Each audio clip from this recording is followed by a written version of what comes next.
ಸತ್ಯ ಸತ್ಯ, ಈ ಮುತ್ತೈದಿ ಭೂದೇವಿ ಹಸಿರು ಹೊಡೆ ಹೊತ್ತು ನಿಂತ ಆ ಪ್ರಕೃತಿಯ ಸೌಂದರ್ಯವೊಮ್ಮೆ ನೋಡು. ಅಲ್ಲಲ್ಲಿ ಹೊಡೆಗಟ್ಟಿ ಡಂಗು ಡಂಗಿನಲ್ಲಿ ತಲೆ ಎತ್ತಿ ನಿಂತಿದ ಆ ಜೋಳದ ಬೆಳೆ ಕಣ್ಣಿಗೆ ಎಷ್ಟು ಮನೋಹರವಾಗಿ ಕಾಣುತ್ತಿದೆ ನೋಡು. ಗೋಧಿ, ಕಡಲೆ, ಹತ್ತಿ, ರಾಗಿ ಹೀಗೆ ಎಲ್ಲ ಬೆಳೆಗಳಲ್ಲಿಯೂ ಕೂಡ ಈ ಜೋಳದ ಬೆಳೆ ಕಣ್ಣಿಗೆ ಎಷ್ಟು ಮನೋಹರವಾಗಿ ಕಾಣುತ್ತದೆ ನೋಡು ಸತ್ಯ. ಹೌದು ರೀ, ಹೌದು. ರೈತನಿಗೆ ಈಗ ಸುಖಿ ಪ್ರಾಪ್ತಿಯಾಗಿದೆ ಅಲ್ವೇನ್ರಿ? ಸುಖಿ ಪ್ರಾಪ್ತಿಯಾಗಿದೆ. ಹಾಗೆ ಊರಲ್ಲಿರೋ ಲಕ್ಷ್ಮಿ ಮುಖಿಯವರೆಗೂ ಈ ತಾಯಿ ಇಲ್ಲೇ ನೆಲೆಸಿರ್ತಾಳಲ್ವೇ? ಹೌದು ಸತ್ಯ.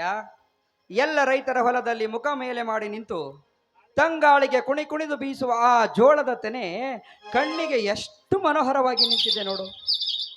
ದಿನ ಬೆಳಗಾದರೆ ಜೋಳದ ಬಾಟಿ ತಿಂದ ರೈತನ ಎತ್ತುಗಳು ಶಕ್ತಿಯನ್ನು ಪಡೆದುಕೊಂಡು, ಆ ಸಿಹಿ ತೆನೆ ತಿಂದ ರೈತ ಬಿಸಿ ರಕ್ತವನ್ನು ಪಡೆದುಕೊಂಡು ಒಂದೇ ಸವನೆ ಕುಸ್ತಿ ಅಖಾಡದಲ್ಲಿ ಡರಿ ಹೊಡೆಯುವಂತೆ ಆ ಎತ್ತುಗಳು ಆ ಕಣದಲ್ಲಿ ಒಂದೇ ಸವನೆ ಡರಿ ಹೊಡೆಯುತ್ತಿವೆ ಸತ್ಯ.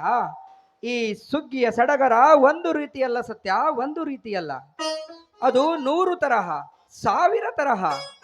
ಅಂತಲೇ ಸುಗ್ಗಿ ಎಂದರೆ ಸಂಗ್ರಹದ ಕಾಲ, ಸಂತೋಷದ ಕಾಲ, ಸಂಭ್ರಮದ ಕಾಲ ಎಂದಿದ್ದಾರೆ ನನ್ನ ಹಿರಿಯರು.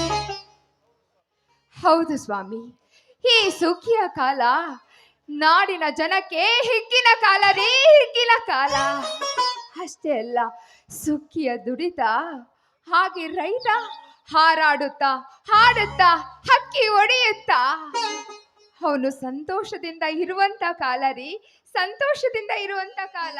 ಹೌದು ಸತ್ಯ, ನೀನು ಹೇಳುವ ಮಾತು ನಿಜವಾಗಿದೆ. ಹಾ ಹುಚ್ಚಯ್ಯ, ನೀನು ಹೊಡೆ ಪೂಜೆ ಮಾಡು. 5 ಜೋಳದ ದಂಟನ್ನ ರೌದಿಯಿಂದ ಕಟ್ಟಿ ಅದರ ಕೆಳಗೆ 5 ಹಳ್ಳ ನಿಟ್ಟು ಅದಕ್ಕೆ ಅರಿಶಿಣ ಕುಂಕುಮ ಬೊಟ್ಟನ್ನಿಡು. ಆಗಲಿ ಸಾವುಕಾರ.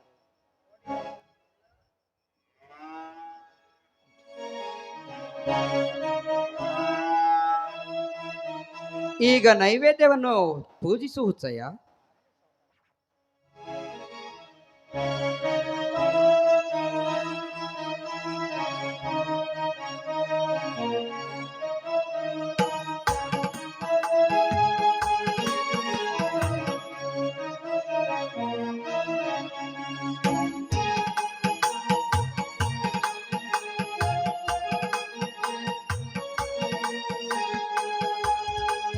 ಸಜ್ಜಿ ರೊಟ್ಟಿ ಚೌಳಿಕಾಯಿ ಚೋಂಗೆ ಬಲು, ಸಜ್ಜಿ ರೊಟ್ಟಿ ಚೌಳಿಕಾಯಿ ಚೋಂಗೆ ಬಲು, ಚೌಳಿಕಾಯಿ ಚೋಂಗೆ ಬಲು, ಸಜ್ಜಿ ರೊಟ್ಟಿ ಚೌಳಿಕಾಯಿ ಚೋಂಗೆ ಬಲು.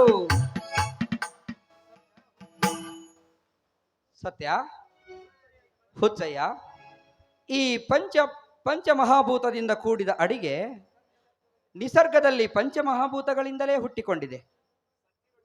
ಸಜ್ಜಿ ರೊಟ್ಟಿ ಚೌಳಿಕಾಯಿ ಚೋಂಗೆ ಬಲ ಎಂದು ಬೆಳೆಯಲ್ಲಿ ಹಾರಿಸಿ ಒಗೆಯುವ ಈ ನೈವೇದ್ಯದ ಅಡಿಗೆ ಪಂಚಮಹಾಭೂತ ತತ್ವಗಳಿಂದಲೇ ಹುಟ್ಟಿಕೊಂಡಿದೆ. ಗಡಿಗೆಯಲ್ಲಿ ಅನ್ನ ಕುದಿಯುವುದರಿಂದ ಆ ಮಣ್ಣಿನ ಗಡಿಗೆ ಪೃಥ್ವಿಯ ತತ್ವವನ್ನು ಪಡೆದುಕೊಂಡಿತು. ಗಡಿಗೆಯಲ್ಲಿ ಅನ್ನ ನೀರಿನ ಸಹಾಯದಿಂದ ಕುದಿಯುವುದರಿಂದ ಆ ನೀರು ಜಲತತ್ವ ಉಳಿಸಿಕೊಂಡಿತು. ಅನ್ನ ಕುದಿಯಲಿಕ್ಕೆ ಬೆಂಕಿ ಸಹಾಯ ಮಾಡುವುದರಿಂದ ಆ ಬೆಂಕಿ ಅಗ್ನಿಯ ತತ್ವವನ್ನು ಪಡೆದುಕೊಂಡಿತು. ಬೆಂಕಿಗೆ ಹವೆಯು ಸಹಾಯ ಮಾಡುವುದರಿಂದ ಆ ಹವೆಯು ವಾಯುವಿನ ತತ್ವವನ್ನು ಪಡೆದುಕೊಂಡಿತು. ಆ ವಾಯು ಜಲಾಂಶದ ಸಹಾಯವನ್ನು ಪಡೆದುಕೊಂಡು ಆಕಾಶಕ್ಕೆ ಏರುವುದರಿಂದ ಆ ವಾಯು ಆಕಾಶದ ತತ್ವವನ್ನು ಪಡೆದುಕೊಂಡಿತು.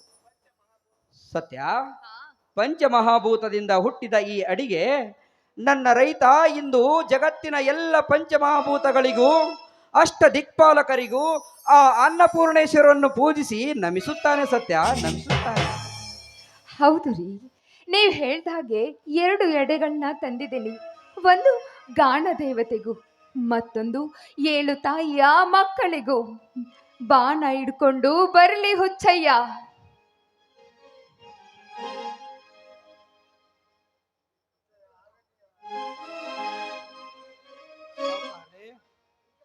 ನಾನು ಪೂಜೆ ತಾಡ್ ತಗೊಂಡು 7 ಮಕ್ಕಳ ತಾಯಿ ದರ್ಶನ ಮಾಡ್ಕೊಂಡು ಹಾಗೆ ಚಂದ್ರಗಿರಿಗೆ ಹೋಗಿ ಬರ್ತೀನಿ ರೀ ಅಪ್ಪ. ಹುಚ್ಚಯ್ಯ, ಆ ನಿನ್ನ ಪವಿತ್ರವಾದ ದೇವಿಯ ದರ್ಶನಕ್ಕೆ ನಾನು ಬೇಡ ಎನ್ನಲಾರೆ. ದೂರದ ದಾರಿ, ಊಟದ ಅನುಕೂಲಕ್ಕಾಗಿ ಈ ನೈವೇದ್ಯ ತಾಟು ನಿನ್ನ ಹತ್ತಿರವೇ ಇರಲಿ ಹುಚ್ಚಯ್ಯ. ಹಾ ಹುಚ್ಚಯ್ಯ, ಆ ನಿನ್ನ ಚಂದ್ರ ತಾಯಿಯ ದರ್ಶನವನ್ನ ಮಾಡಿಕೊಂಡು ಬೇಗನೆ ಮರಳಿ ಬಾ ಹುಚ್ಚಯ್ಯ. ಆಗ್ಲಿ ಸಾವ್ಕಾರ.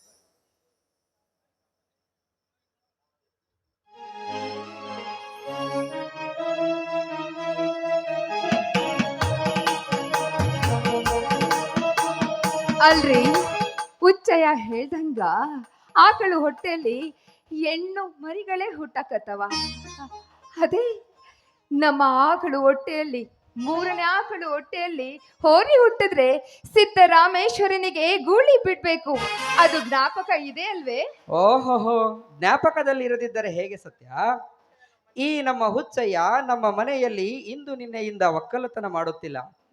ಆತನಿಗೆ ದನಗಳು ಕಾಯಲಿಕ್ಕೆ ಆ ಅಡವಿಗೆ ಕಳಿಸಿದರೆ ದನಗಳನ್ನ ಬಿಟ್ಟು ಯಾವುದೋ ಗಿಡದ ಹತ್ತಿರ ಹೋಗಿ ಮಲಗಿ ಬಿಡುತ್ತಿದ್ದ. ಮಟ್ಟಿ ಹೊಡೆಯಲಿಕ್ಕೆ ಎತ್ತುಗಳಿಗೆ ಮಟ್ಟಿಯನ್ನು ಕಟ್ಟಿ ಯಾವುದೋ ಗಿಡದ ನೆರಳ ಕೆಳಗೆ ಮಲಗಿ ಬಿಡುತ್ತಿದ್ದ. ಎತ್ತುಗಳು ತಾವೇ ಮುಂದಕ್ಕೆ ಹೋಗಿ ಹಿಂದಕ್ಕೆ ಬಂದು ಮಟ್ಟಿಯನ್ನು ಸುರುವುತ್ತಿದ್ದವು. ಆ ನಮ್ಮ ಹುಚ್ಚಯ್ಯನಿಗೆ ಬೆಳೆಗಳಿಗೆ ಕಾವಲಿಕ್ಕೆ ಕಳಿಸಿದರೆ ಒಂದು ನರಿ ಕೂಡ ನಮ್ಮ ಬೆಳೆಗಳಿಗೆ ಹತ್ತುತ್ತಿಲ್ಲ ಸತ್ಯ. ಆ ಹುಚ್ಚಯ್ಯನನ್ನು ಒಳ್ಳೆಯವನೆಂದು ಬಿಂಬಿಸಿದ್ದಾರೆ, ಕೆಟ್ಟವನೆಂದು ಕಲ್ಪಿಸಿದ್ದಾರೆ ಸತ್ಯ, ಕಲ್ಪಿಸಿದ್ದಾರೆ. ಕಲ್ಪಿಸುವುದೇನ್ರಿ? ಈಗಾಗಲೇ ಕಲ್ಪಿಸಿದ್ದಾರೆ.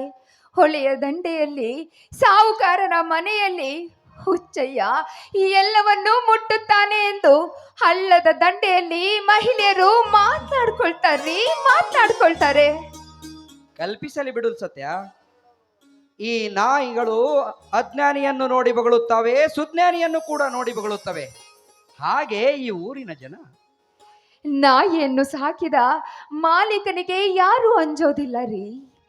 ಮಾಲೀಕನು ಸಾಕಿದ ನಾಯಿಗೆ ಎಲ್ಲರೂ ಹೆದರುತ್ತಾರೆ. ಅದೇ ರೀತಿಯಲ್ಲಿ ನಾವು ಜನರಾಡೋ ಮಾತುಗಳಿಗೆ ಅಂಜಲೇಬೇಕು ಸ್ವಾಮಿ, ಅಂಜಲೇಬೇಕು. ಸತ್ಯ, ಊರ ಜನರೆಲ್ಲ ಹಾಗೆ ಹೀಗೆ ಮಾತನಾಡುತ್ತಾರೆಂದು ಮನೆಯ ಮಗನಂತಿರುವ ಹುಚ್ಚಯ್ಯನನ್ನು ಮನೆಯಿಂದ ಹೊರಗೆ ಹಾಕುವುದೇ? ಹೆಹೆ, ಅದು ಈ ಜನ್ಮದಲ್ಲಿ ಎಂದೆಂದಿಗೂ ಸಾಧ್ಯವಿಲ್ಲ. ಹಾ, ಇರಲಿ ಬಿಡು ಸತ್ಯ. ಏನೋ ಹಾಗೆ ಒಂದು ಸಿಟ್ಟಿನಲ್ಲಿ ಮಾತನಾಡಿಬಿಟ್ಟೆ. ಈ ಬೀಸುವ ಮಾಗಿಯ ತಂಗಾಳಿಗೆ ಕುಣಿದು ಅಲ್ಲಾಡಿಸಿ ತೆನೆಗಳು ಬಡಿದು ಹೋಗುತ್ತಿವೆ ನಮ್ಮಿಬ್ಬರ ಬಾಳಿನಲ್ಲಿ. ಸತ್ಯ, ಈ ವರ್ಷದ ಹಂತೆಂಬಲಿ ತಲೆಯ ಮೇಲೆ ನೀನು ಹೊತ್ತು ನಿನ್ನ ಮುತ್ತೈದೆಯ ಸೆರಗಿನಿಂದ ಸುಂಕ ಜಾಡಿಸಿದರೆ ಆ ಸುಂಕಕ್ಕೆ 1000 ಚೀಲ ಬೆಳಿಬೇಕು ನೋಡು. ಈ ವರ್ಷದ ರಾಶಿ ನಿನ್ನ ಕೈ. ಏನೇ ನಿಮ್ಮ ಹುಡುಗಾಟ? ಇದು ಹುಡುಗಾಟ ಅಲ್ಲ ಸತ್ಯ, ವನಸಿರಿಯಲ್ಲಿ ತುಂಬಿದ ಬೆಳೆ ಕಂಡು ನಮ್ಮಿಬ್ಬರ ಮೋಜಿನಾಟ. ಆಹಾ, ಇದೆಂತ್ರಿ ನಿಮ್ಮ ಮೋಜಿನ ಆಟ? ಓಹೋ, ಇದು ಸುಗ್ಗಿಯ ಮೋಜು ಸತ್ಯ, ಸುಗ್ಗಿಯ ಮೋಜು.